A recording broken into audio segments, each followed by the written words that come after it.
Como les decía entonces, jóvenes, no hay teoría sin práctica, ¿sí? O sea, siempre tenemos que saber la parte práctica. Todos, yo he pasado también por el lado de ustedes, he sabido ser alumno. ¿Qué decía en mis clases de tributaria? ¿Por qué tanta teoría y eso? Incluso hasta me dormía, jóvenes. Decía, "Ay, no, de una vez quiero entrar a lo que es llenado de declaraciones, etcétera, que me enseñe eso el docente, que es lo más importante. Pero ¿qué es lo que pasa, jóvenes? Si ustedes no me saben lo más importante de la parte teórica, no me van a poder la parte práctica.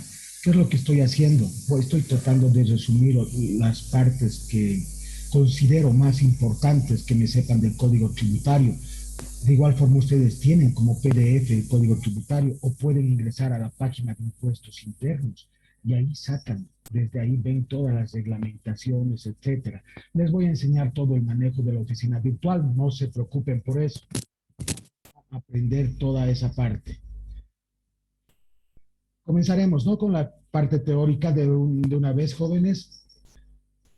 Nos toca hablar de lo que es la obligación tributaria. ¿Qué es una obligación tributaria, jóvenes?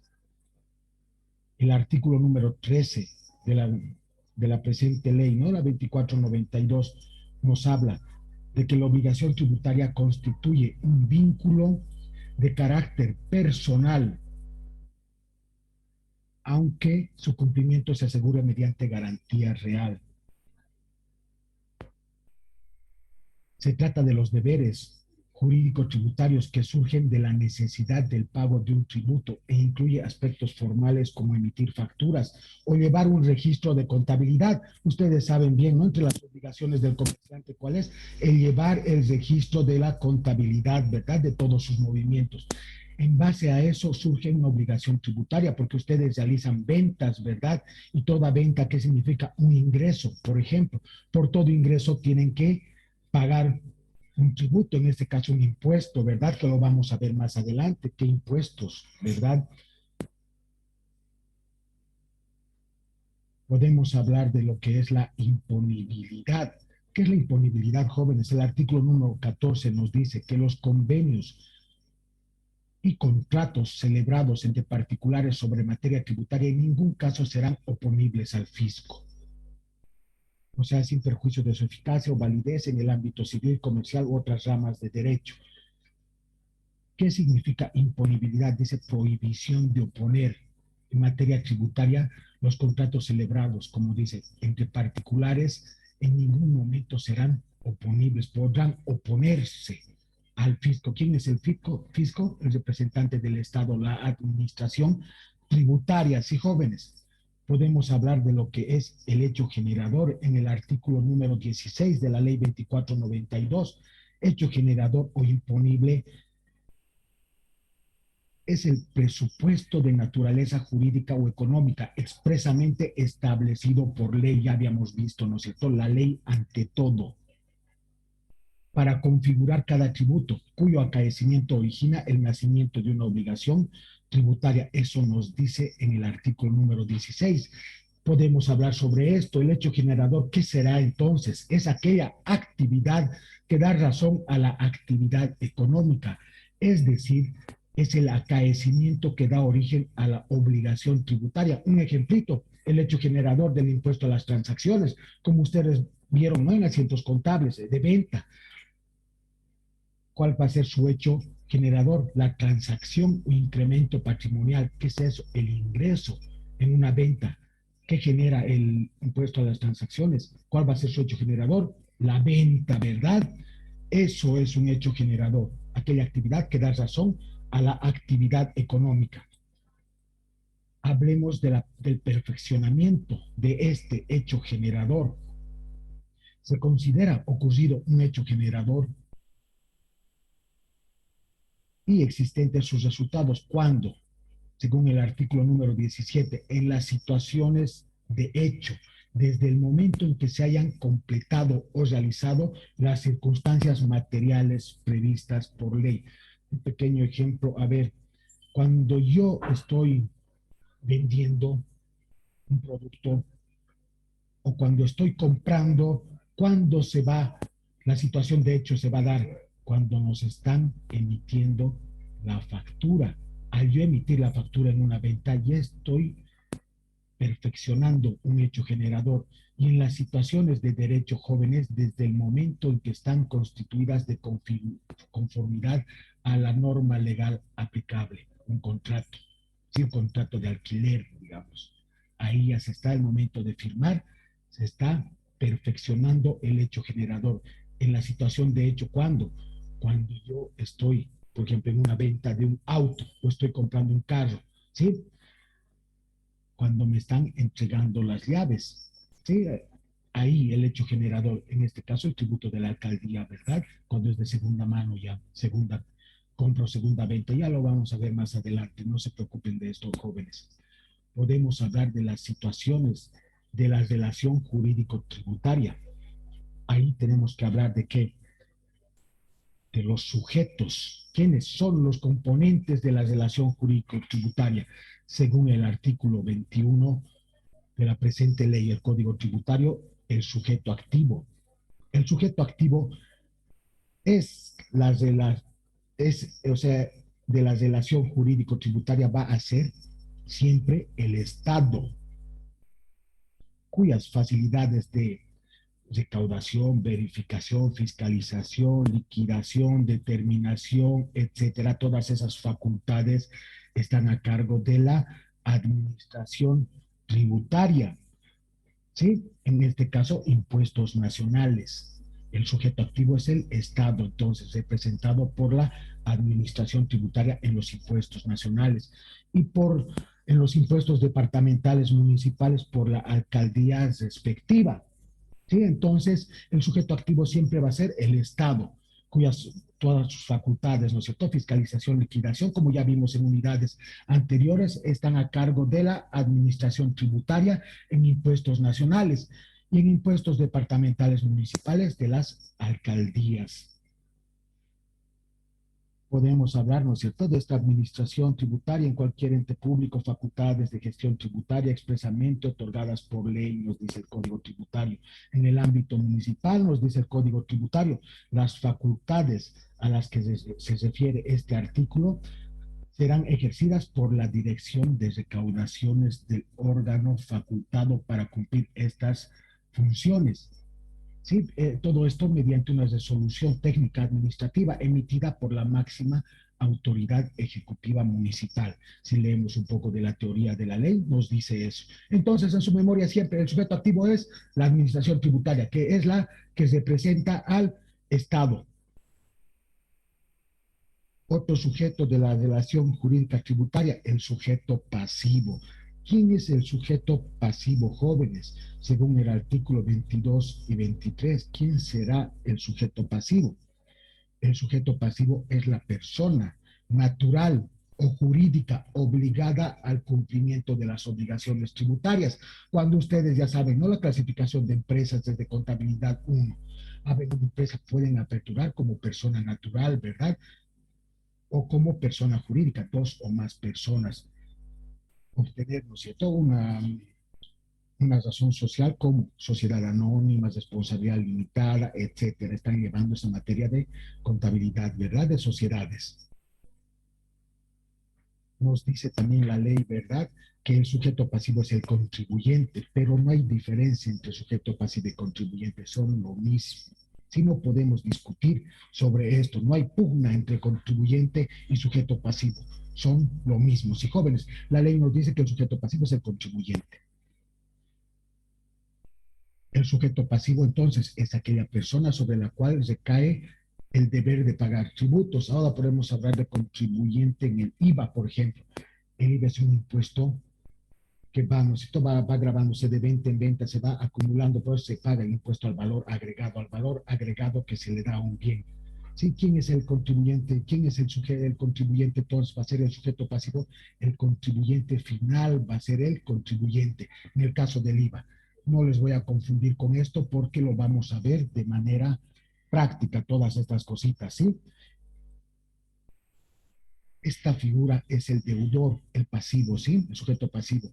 Es el deudor frente a la administración tributaria, ya que ha generado el hecho económico, porque por él surge la obligación del pago del impuesto. Sus deberes del sujeto pasivo, ¿cuáles van a ser?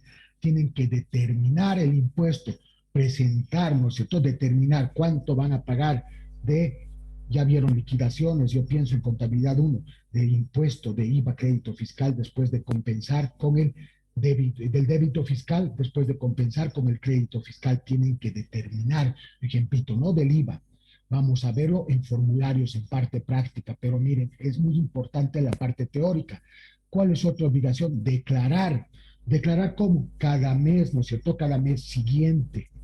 Tienen que declarar según la fecha de vencimiento a partir del día 13, desde el NIP que termina, que tiene la terminación cero, y así sucesivamente, siempre días hábiles. ¿Cuál es otra obligación? Pagar correctamente la deuda tributaria. Por ejemplo, en el IVA, ¿no? Después de liquidar IVA crédito fiscal con débito fiscal, si es que no alcanza el crédito fiscal para compensar el débito, se tiene que pagar, ¿no es cierto?, una deuda, tiene un impuesto determinado. En el caso del impuesto a las transacciones, por ejemplo, por toda venta, si vendo 1.000 bolivianos, ¿cuánto será mi impuesto a las transacciones? 30 bolivianos, 3%, ¿verdad? Tienen que primero determinar ese impuesto según sus libros diarios, sus mayores, proceder a la liquidación, compensar con el IUE efectivamente pagado. Vamos a ver de manera práctica. ¿Sí? De ahí va a salir un impuesto determinado y si no han pagado ningún IUE en la gestión anterior para compensar con el impuesto a las transacciones, ¿qué tienen que hacer? Ese impuesto ya está determinado. Por ejemplo, de mil, como les digo, los 30 bolivianos, ¿qué tengo que hacer? Declararlos. Si he vendido en marzo, tengo que declarar hasta el mes de abril, a partir del día 13, las fechas de vencimiento. ¿Y cuál es otra obligación? Pagar correctamente ese impuesto, esa deuda, esos 30 bolivianos, en la forma, medios, plazos y lugares establecidos por el servicio de impuestos. Si ustedes no tienen el efectivo para cancelar esa deuda, no me cancelan, ¿no es cierto? Pero cumplen con la obligación de declarar. Ya cuando tengan que cancelar en una boleta de pago 1.000, ahí es donde me tienen que pagar el impuesto. Lo vamos a ver todo esto de manera práctica, ¿sí, jóvenes?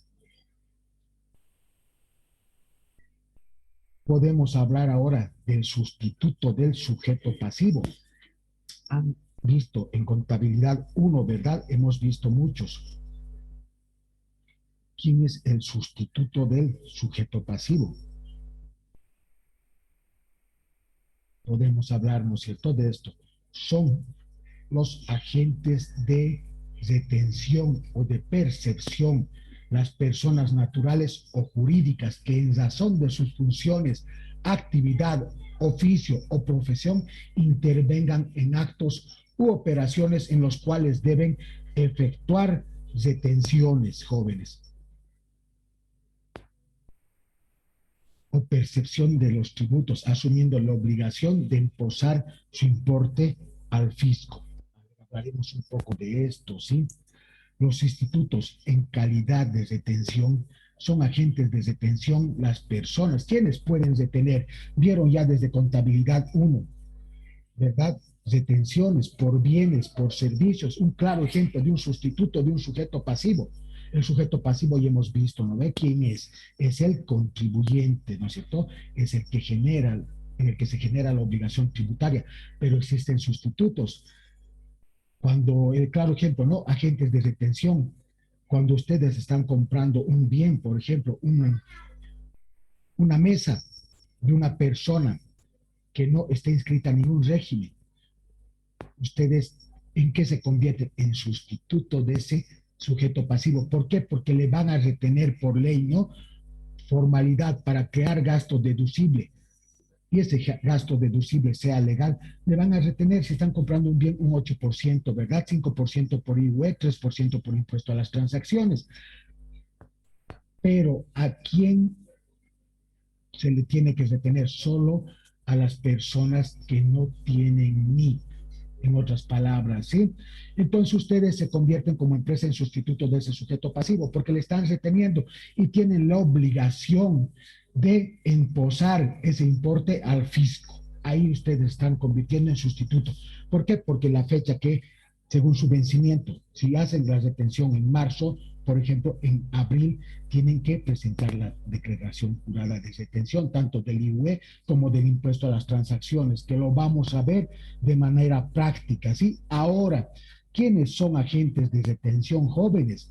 Solo las personas naturales o jurídicas designadas para detener el tributo que resulte de gravar operaciones establecidas por ley.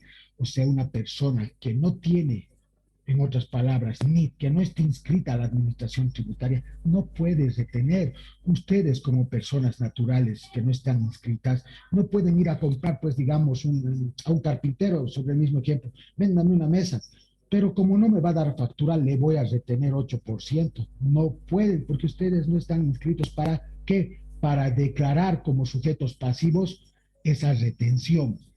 Estamos de acuerdo en eso. Efectuada la retención, jóvenes, o percepción de esto, el sustituto es el único responsable ante el fisco por el importe retenido o percibido. Si retenemos como empresa, tenemos que devolver ese importe de retención. Por eso se acuerdan en las transacciones, ¿verdad? Cuando se tiene que la contracuenta de pasivo, ¿no es cierto? Todo lo por pagar es un pasivo. Retenciones por pagar se coloca, ¿no?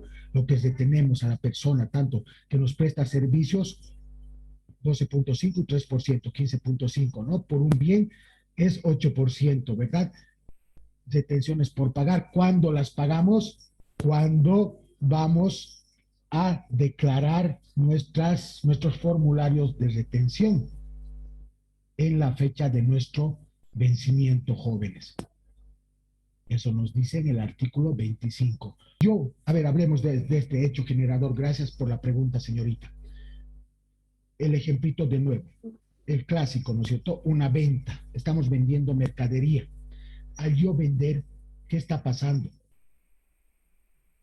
Estoy generando ¿qué impuestos? A las transacciones y el IVA débito fiscal, ¿verdad? Ahora, ¿cuál será mi hecho generador de estos impuestos, del impuesto a las transacciones y del IVA débito fiscal? Que lo vamos a ver más a fondo cuando veamos la 843. Llegamos a la ley 843, vamos a ver con ejemplos claros, ¿sí? Su hecho generador, etcétera, todo lo que nos diga, ¿no es cierto? La ley. Pero ahora para explicarles, ese hecho generador, ¿cuál va a ser mi hecho generador de mi venta? Esa venta es el hecho generador de qué? De mi impuesto a las transacciones y de mi IVA débito fiscal, ¿verdad? Esa venta es mi hecho generador. ¿Cuándo se va a perfeccionar ese hecho generador? El momento que yo, como vendedor, esté facturando y entregando el producto. Ese es el hecho generador y el perfeccionamiento de hecho. Si vamos a hablar de sustituto del sujeto pasivo, jóvenes, podemos hablar un ejemplo, como les di, ¿no es cierto? El sustituto del sujeto pasivo es generalmente es la persona que tiene NIP. En otras palabras, dice, ¿no? La teoría prevista por ley. Una empresa que tiene su NIP, ¿qué tiene que hacer? Puede ser sustituto. ¿En qué momento? Un ejemplo que les di. Cuando estamos comprando una mesa, ¿quién tendría que ser el sujeto pasivo? El vendedor, ¿verdad? Pero resulta que este vendedor no está dentro de la formalidad, no está inscrito a la administración tributaria. ¿Qué tenemos que hacer nosotros por ley para que ese gasto que estamos efectuando, esa compra de ese activo, ¿no? En ese caso de esa mesa, sea deducible y sea todo dentro de la ley, dentro de la legalidad? Tenemos que detenerlo. Y al detenerlo, ¿cuánto es la retención por bienes, jóvenes? ¿Cuánto es la retención por un bien? Porque una mesa es un bien, ¿verdad? Es un activo fijo. ¿Qué condiciones del activo fijo? Tiene que su vida útil más de un año, tiene que estar sujeta a depreciación, ¿verdad? ¿Cuál es el importe de la retención que tenemos que hacerle como sustituto de ese sujeto pasivo que tendría que haber tenido ni 8% por bienes, ¿verdad? 5% por IUE y 3% por IT. Ahí nos estamos convirtiendo al retenerle, ¿verdad? El 8%, digamos, que la mesa cueste 100 bolivianos, ¿no es cierto? 8 bolivianos. Estamos siendo sustituto de ese sujeto pasivo. Pero ¿qué tenemos que hacer? Esa cantidad que le estamos reteniendo, tenemos que devolver. Estamos comprando en marzo, en abril, como sustituto de ese sujeto pasivo en nuestra cuenta, ¿no es cierto? Cuando hacemos retenciones por pagar, colocamos, ¿verdad? El pasivo. Eso cuando tenemos que declarar en abril si estamos comprando en marzo, ¿verdad? Según la fecha de vencimiento de nuestro NIT, que ya lo vamos a ver en parte práctica. En contabilidad uno ya lo vimos con los que eran mis alumnos. Eso es sustituto de sujeto pasivo. ¿Se entendió lo que es un sustituto, jóvenes? Sí, Lice, gracias por la aclaración.